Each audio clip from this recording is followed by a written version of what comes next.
Orang bilang, nikah cuma pengen begitu-gituan doang, ya sah-sah aja, wajar boy.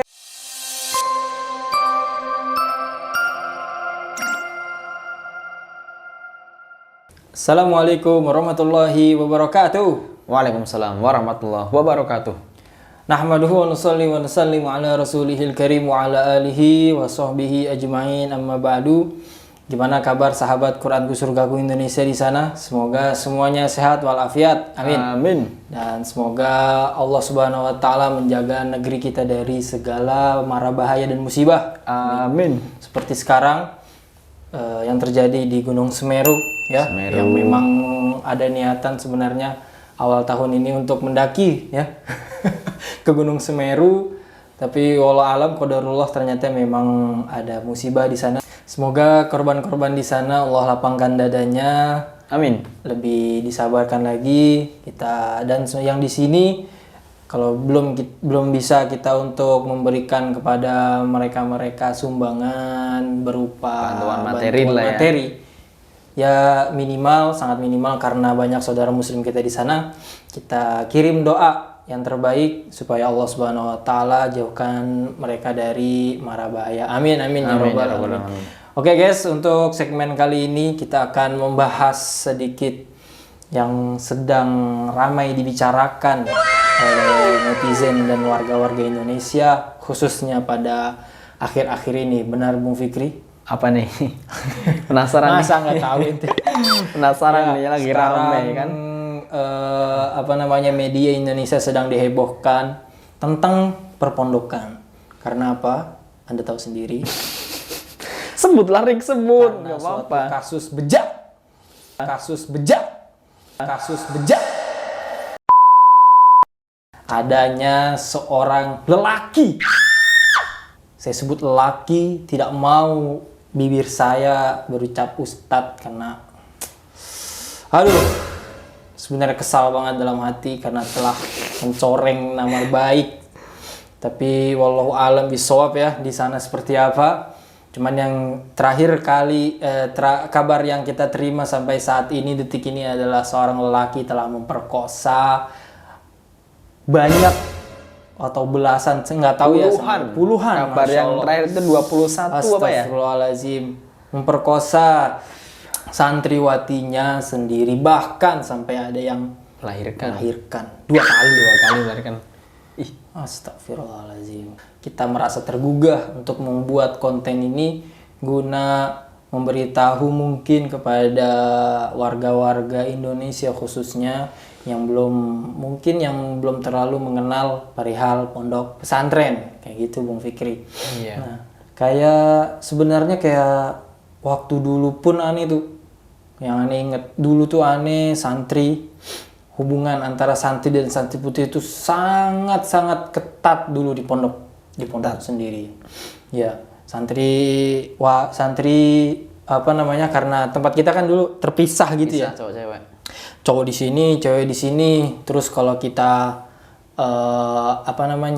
misalnya ada orang tua datang, ibu ya, itu bener-bener diklarifikasi, bener gak ini ibu ente, bener gak ini saudara ente, bener gak ini bibi ente, kayak gitu. Jadi ketat ya antara putra putri. Ketat banget. Gak ada sama sekali hubungan antara laki-laki dan perempuan pada saat di pondok, kecuali memang dia adik kakak kayak gitu, saudaranya lah kayak gitu boy. Jadi nauzubillah sampai terjadi seperti itu. Menurut aneh sendiri pribadi, kayak apa ya maksudnya? Ya kayak merasa kita dulu udah istilahnya sudah menjaga nama baik pondok pesantren, dikotori dengan orang yang tidak bertanggung jawab. Secara nggak langsung kalau kayak gini kan semua yang berafiliasi ke pesantren tercoreng. Iya. Nah, ini yang bikin geram kan di situ tuh. Jadi orang-orang sekarang dulu kan beropini kayak gini ya. Cewek pakai ini dong, pakai yang pakai yang tertutup, ya kan? Karena terbuka banyak orang perkosa kayak gitu. Akhirnya dilihat sendiri nih kayak bukti, nih santriwati aja yang sudah tertutup sedemikian rupa masih diperkosa. Akhirnya orang, lah buat apa lah sama aja gitu. Sama aja gitu kan. Nah, kita juga pengen ngasih tahu nih guys, perempuan itu memakai hijab atau memakai ya pakaian menutupi auratnya itu bukan karena opini biar nggak diperkosa atau enggak sebenarnya. Enggak. Bener kan? Karena memang perintah Allah seperti itu. Tuntunannya kayak gitu. Tuntunannya seperti itu. Yang perempuan menjaga auratnya, laki-laki juga, tapi laki-laki menjaga mata. Kayak gitu. Matanya aja dijaga. Matanya aja dijaga. Gimana itunya kan? Atau dengan kejadian kayak gini bener-bener wah banyak efeknya ke pesantren-pesantren. Warga yang tadinya udah ya mungkin nggak semuanya ada lah, mesti ada ya, dikit atau banyak kurang tahu. Intinya kan yang tadinya orang udah melihat pesantren itu sebagai tempat mendidik akhlak, mendidik anak dengan diserahkan kepada ustadz atau kiai yang mumpuni, yang ya berdedikasi lah dalam dunia pesantrenan. Ketika ada kayak gini malah jadinya hancur semua. Ini nggak sedikit, ini mesti orang bakal berpikiran kok pesantren ngapain kayak gitu? Pesantren itu dalamnya begini. Kita kok masih anak kita, ini yang bahaya. Enggak ya, itu nggak benar ya. Sebenarnya oknum itu ada di segala lini ya. Iya. Kalau kata Kiai Ma'ruf Khozin tuh, aneh pernah baca menanggapi. Jadi setiap lini tuh punya oknum-oknumnya sendiri. Oknum, orang-orang orang tertentu lah, orang-orang tidak bertanggung jawab. Jadi tidak bisa misalnya pesantren ada oknum yang melakukan kesalahan terus kita judge semua pesantren ini kayak gini, nggak bisa seperti itu dan nggak fair guys. Kayak misalnya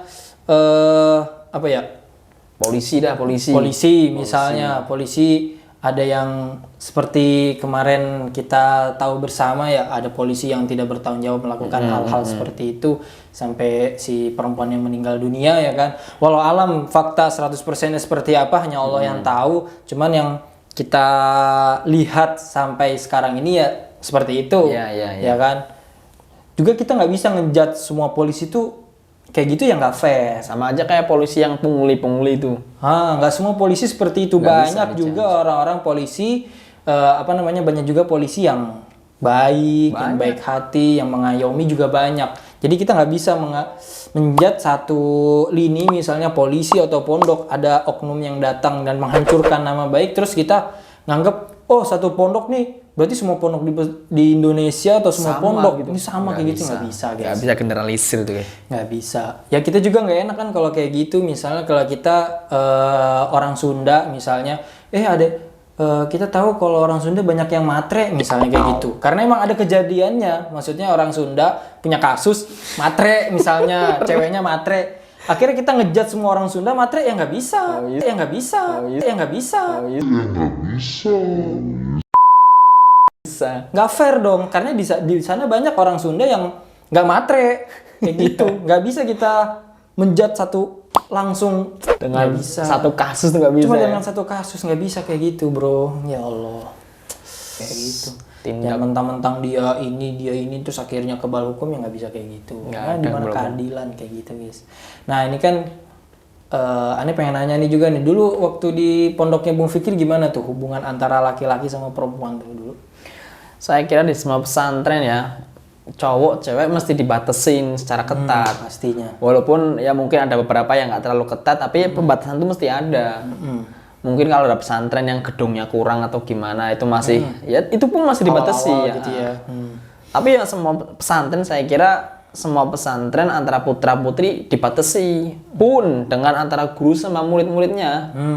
Apalagi guru cowok dengan cewek putri. Bener. Itu dibatasi banget. Jadi selalu menjadi titik pandang sendirilah. Orang-orang masih pandang dari situ. Kalau ada yang janggal ketahuan langsung, nggak bisa kayak gitu. Iya, bener.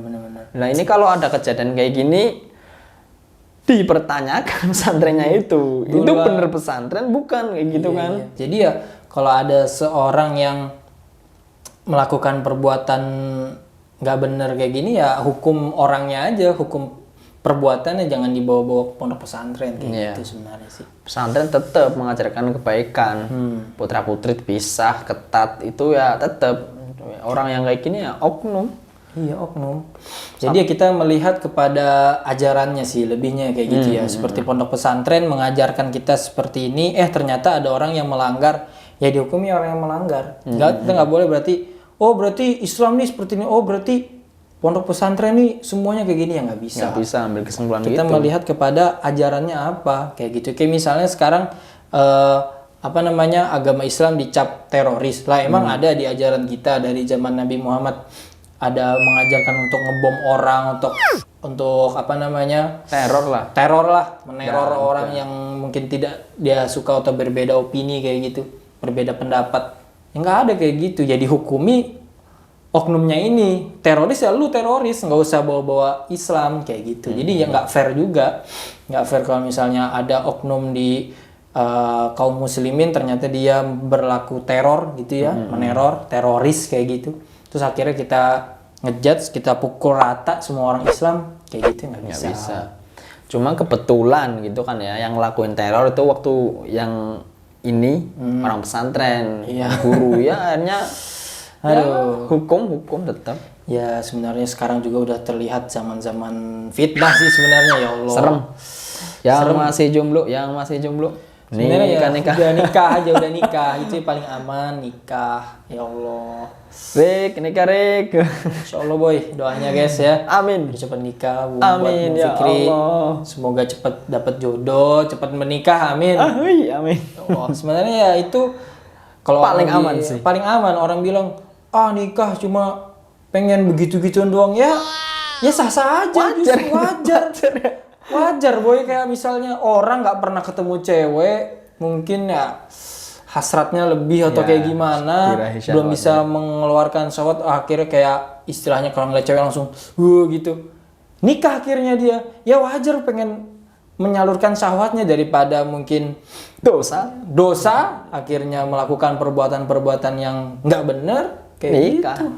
Nikah udah aman. Udah mau ente cuma niat pengen nyalurin hasrat, iya nggak apa-apa. Orang Islam juga Nabi aja ngajarin kalau melakukan sesuatu. Hadisnya gimana? Gimana guys? Itu. Ya seperti hadis Nabi ini yang Sallallahu Alaihi Wasallam yang menerangkan hal ini kayak gimana?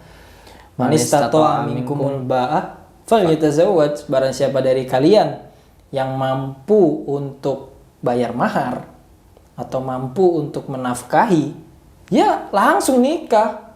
Terus apa lagi habis itu? Fa innahu aghaddu lil basari wa ahsanu lil farji. Apa tuh artinya boy?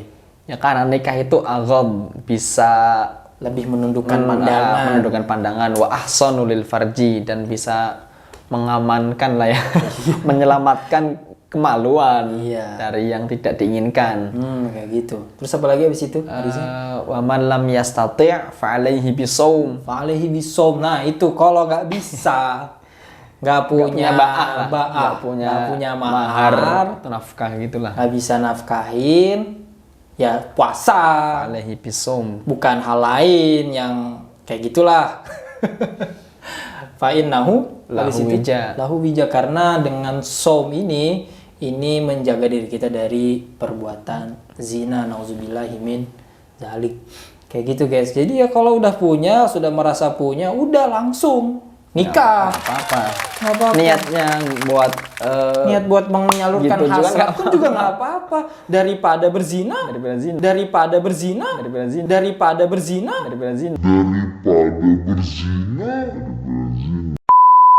Nah, itu di tekstualnya ahsanul lil farji kan, udah bisa menyelamatkan kemaluan. Ini cuma buat yang nggak usah ya.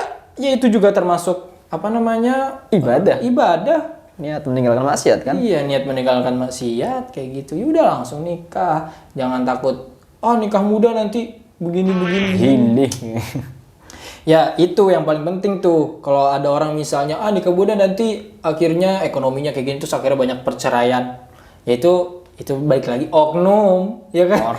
Oknum. Nggak semuanya kayak gitu, nggak semua orang nikah muda kayak gitu guys. Jadi ya kalau ya itu yang paling pertama tuh ya harus digarisbawahi, man istata'a minkumul ba'ah. Nabi udah ngajarin kalau ente udah mampu untuk menafkahi, bisa beli mahar, ya langsung nikah kayak gitu. Ada tanda di situ. Kalau belum ya puasa. Udah gitu aja sebenarnya. Tambahin lagi teks hadisnya kan di depannya kalau nggak salah itu ada kata ya masyarakat syabab. Ya masyaallah syabab ya akhi. Ya, Syabab, pemuda. Pemuda ente di sana mungkin banyak yang muda karena aneh tahu ya yang banyak nonton video ini adalah anak-anak muda. Ya kalau udah cukup umurnya, kalau sudah cukup umurnya maksudnya sudah balik, sudah bisa berpikir dengan jernih lagi gitu. Sudah tahu, masa ya udah 20 tahunan nggak tahu mana yang api mana yang es, nggak mungkin kan kayak gitu. Udah tahu kayak gitu, ya udah langsung nikah gitu guys. Ya insya Allah nikah ya, Ani juga niat insya Allah nikah dekat ini. Amin, amin.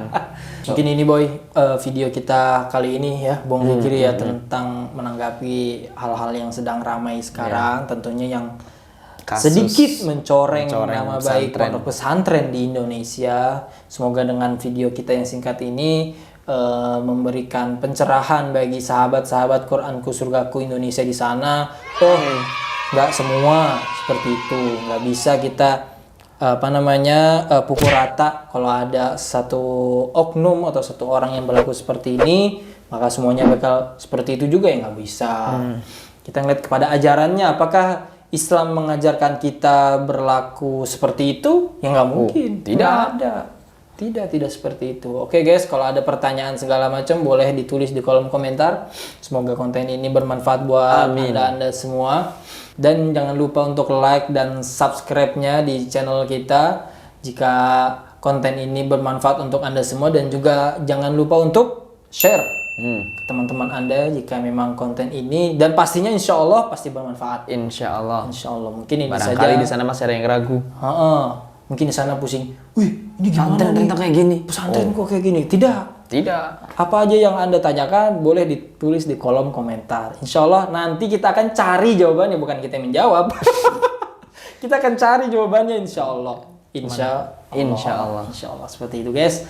Billahi taufiq wal hidayah. Wassalamualaikum warahmatullahi wabarakatuh. Waalaikumsalam warahmatullahi wabarakatuh.